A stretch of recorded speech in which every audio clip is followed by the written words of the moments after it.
Hello， 大家好。然後我依家呢個視頻係會介紹珠海長隆嘅企鵝酒店嚇。點解攞國語呢？因為我啲視頻咧，基本上會放喺 YouTube 同埋 TikTok 上面㗎。因為依家好多香港啲朋友或者澳門朋友嚟粵港澳大灣區玩啦咁。因為你哋好多時喺網上睇見長隆啲酒店都係講國語介紹㗎。我呢啲視頻咧會攞廣東話講，因為本身我係珠海人嚟嘅。我一陣間咧會帶大家上去睇極地房、煙花房、鯨鯊探險房，還有家庭房，還有一個叫做溫帶嘅雪屋家庭房嚇。由呢個視頻可能比較長4-5分鐘，或者可能10零20分鐘，但係我會全程同你哋介紹晒成個酒店有咩玩法嚇，所以一定唔好離開我哋視頻。走，我哋依家上去，走，跟住我嚟。我哋依家睇見呢個呢，就係企鵝酒店嘅自助餐啦。如果你哋嘅套票呢，包咗自助早餐、午餐、晚餐都喺呢度食㗎。佢叫企鵝餐廳，好明顯入面係有企鵝睇嘅，係真有企鵝睇㗎。佢有溫帶同寒帶兩種企鵝。如果我唔想食自助餐點算呢？佢嗰邊呢有個食街餐廳，可以去食街餐廳食。反正就多個選擇咯。走啦，去睇房間啦。我哋依家上到企鵝酒店嘅房間啊，走，我帶大家去睇下房間嚇。係啦，你安排。我哋依家上到嚟企鵝酒店，我哋依家睇嘅呢個係極地雙床房嚇，因為企鵝酒店咧佢有唔同嘅房型㗎，佢係有溫帶房、極地房、煙花房，還有鯨鯊探險房，還有雪屋家庭房。我哋依家睇見嘅呢個係極地嘅雙床房，因為佢哋之間嘅區別就係樓層嚇。1到2樓咧就係極地房，佢2張1.2米嘅床。如果係大床房咧，佢就係一張大床。價錢係一樣㗎嚇。然後咧同大家講聲就係企鵝酒店所有房間嘅窗都係唔可以打開㗎。就算打開咧，都係一細啲啲嘅窗。我哋依家睇下佢嘅洗漱用品。換咗啦。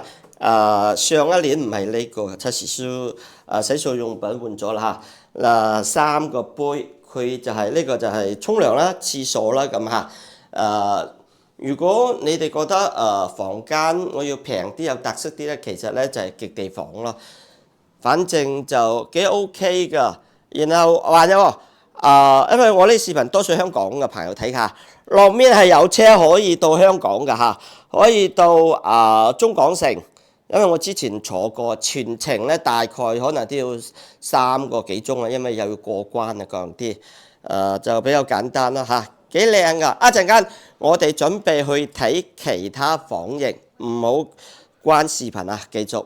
我哋依家係睇企鵝酒店嘅家庭房，睇唔睇嘅？3個人啦嚇，一家3口，應該第時要換4個咧，因為依家國家主推要生2個，入嚟。然後呢個咧就係家庭房啦嚇，家庭房咧佢係3到5樓㗎。家庭房佢最特別咧就係一個大床，然後話有個細床。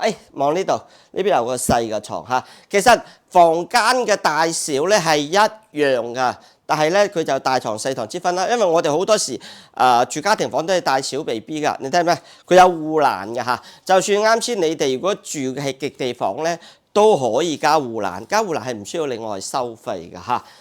OK 咯，反正就唔知香港或者澳門嘅朋友，你哋中唔中意啦嚇？我哋一陣間去高樓層，我哋睇溫帶房嚇，因為溫帶房係6到16樓。走，我哋換一個樓層去帶大家睇。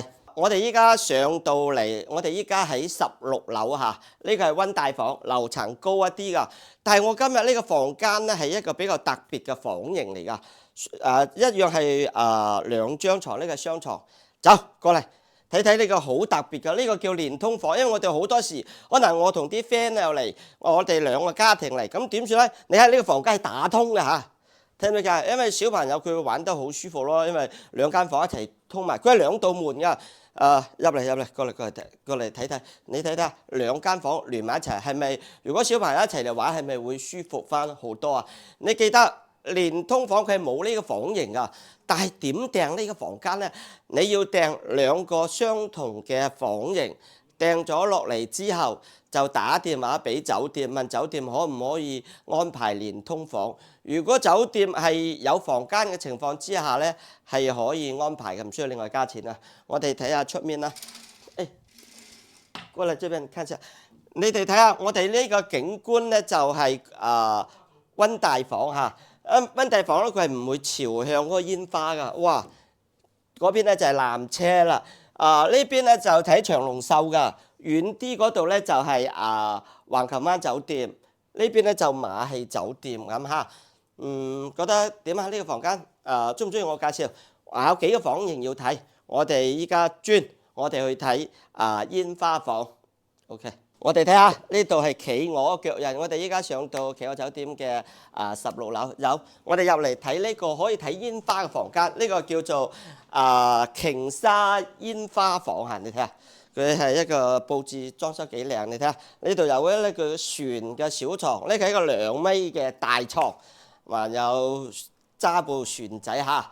然後呢個房間靚唔靚？過嚟，哇！呢個景觀幾正啊！可以喺呢間房間度睇煙花㗎嚇，成個海洋王國全景都會睇晒，真係好正啊！你睇下前面嘅雨林升降冊都喺度爬緊啦嚇。然後嗰啲睇，嗰邊咧就係飛船樂園，嗰度就係飛船酒店，成個景區好正啊！我哋轉頭睇下，哇！你睇下成個企鵝酒店其他景觀。然後大家覺得呢個房間 O 唔 OK 啊？真係呢度還有個寶箱啊，可以帶走㗎嚇。呢個咧係禮物嚟㗎。然後呢個房間咧係包早餐，幾 OK 㗎。睇大家嘅消費水平中唔中意啦嚇。我好多啲朋友咧都會中意訂呢度，因為佢哋訂呢度好大部分一個原因就係小朋友太細啦。如果小朋友太細咧，喺景區入邊睇煙花咧，可能會驚啦，因為煙花會 boom boom boom 咁嘛，會爆噶嘛。咁就喺呢度可以喺房間睇煙花就好正啦嚇。仲未完啊？點解咧？因為還有另外一個房型，我哋過對面咧就係雪屋家庭房，走過嚟。依家睇另外一個房間，呢個叫雪屋家庭房嚇。先過嚟睇下衛生間先，你睇睇。啱先我哋冇睇過啊，你睇啱先嗰度暗冇開燈，你睇下好明亮啊嚇。OK， 應該冇問題啦。等我哋睇翻房間先。呢個咧就係雪屋溫帶房啦，係高樓層嚟㗎。然後繼續咧，佢係一個大床啦。大床呢度一個小床，唔好意思講錯咗。然後咧呢個房間咧視野都係好好㗎。你睇下佢有一個類似雪屋咁樣嘅。呢度寫住禁止攀爬，但係我估計咧99%嘅小朋友咧一定會爬上去㗎啦。我打死都唔信小朋友咁乖唔爬上去㗎嚇。然後出面嘅景觀咧就好靚啦，有對面嗰邊咧就係澳門嘅路環。然後呢度睇下呢度有可以，其實呢度望到海景㗎。然後再轉咧，嗰邊咧就係橫琴灣酒店。我哋介紹翻酒店嘅房間先。中唔中意啊？睇咗咁多房型之後，咁對於你哋後期來珠海長隆玩，你哋會選擇訂咩房間啦嚇？或者可以話揾我訂咯，揾我訂，價錢一定會比網上會平啲㗎嚇。我哋日日都喺長隆都可以做直播㗎。呢啲視頻仲未完㗎，壓軸我哋上17樓去睇煙花餐廳，走，我哋去睇最正嘅嘢。我哋依家睇呢個咧叫做煙花房嚇。我哋酒店安排咗呢個係煙花雙床。呢個房間咧佢嘅特色咧就係夜晚可以喺房間呢度睇煙花啦。過嚟睇下個景觀咧幾靚㗎嚇。因為我對長隆其實比較熟㗎。然後嗰邊咧嗰度咧就係海豚劇場。然後呢個建築物咧呢度咧就係5D 電影。然後遠啲咧就雨林深港塔啊各樣嘅嚇。落面咧就係個廣場啦，落面個噴水廣場。然後遠處咧繼續係飛船樂園。然後我哋睇翻呢個房間咧其實佢係高樓層嚟㗎，會舒服啲咯。因為如果小朋友太細嘅話咧，你喺海洋王國嘅現場，如果睇煙花，因為嘣嘣嘣，可能小朋友會驚啦。咁你就喺呢度睇咧，咁小朋友可能就唔會受任何嘅影響啦。因為佢係冇音樂㗎，唔會同景區入面有同步音樂㗎。咁大家覺得呢個房間 O 唔 OK 啊？嚇，走，我哋繼續去睇另外一房型嚇。走，跟我過嚟。哇！呢度睇睇，哇！呢個係黃企鵝，你知唔知啊？再問大家個問題，點解北極熊唔食企鵝？視頻後面同我講。走，過嚟。我哋依家睇另外一房型，呢個叫做溫帶房嚇。哇！呢個係廁所。其實溫帶房同個煙花房佢最大嘅區別咧，就係煙花房咧係睇見海洋王國入面嘅景，溫帶房咧就係睇唔到嘅，就睇外置嘅外景咯。繼續就係出面嘅景咧，哇！因為我哋呢個係高樓層嚟嘅，所以睇嘅景會靚好多咯。大家覺得點啊？呢個房間 O 唔 OK 啊？嚇，其實真係幾好下㗎。記得兩個床係唔可以拼埋㗎嚇，兩個床唔可以拼埋㗎。囉嗦多句就係，如果你哋可能3大2小，或者因為兩個人住呢度，話好人點算咧？可以喺呢度加床嚇，位置比較大，可以加床，200蚊雞嚇，200蚊雞就可以加床啦。覺得點啊？我哋今日咁嘅視頻介紹，哇！你睇呢個咧就係煙花餐廳啦，企鵝酒店嘅17樓，靚唔靚？夜晚喺呢度睇煙花，超級無敵嘅正嚇！你睇有個沙發喺度坐啦，然後就係佢會有同步音樂嘅，佢同景區入邊嘅音樂係同步㗎，係嘛？望遠鏡睇啦，就係好正㗎嚇！17樓，如果有啲追求嘅咧，可以喺呢度食嘢睇煙花。佢話有2個好大嘅房間㗎，因為我哋今日嚟咧，餐廳未開門，所以入唔到去，所以你哋可以睇睇。我哋喺個側邊度睇下房間嗰啲餐位係點啊，好唔好？走，我哋過去。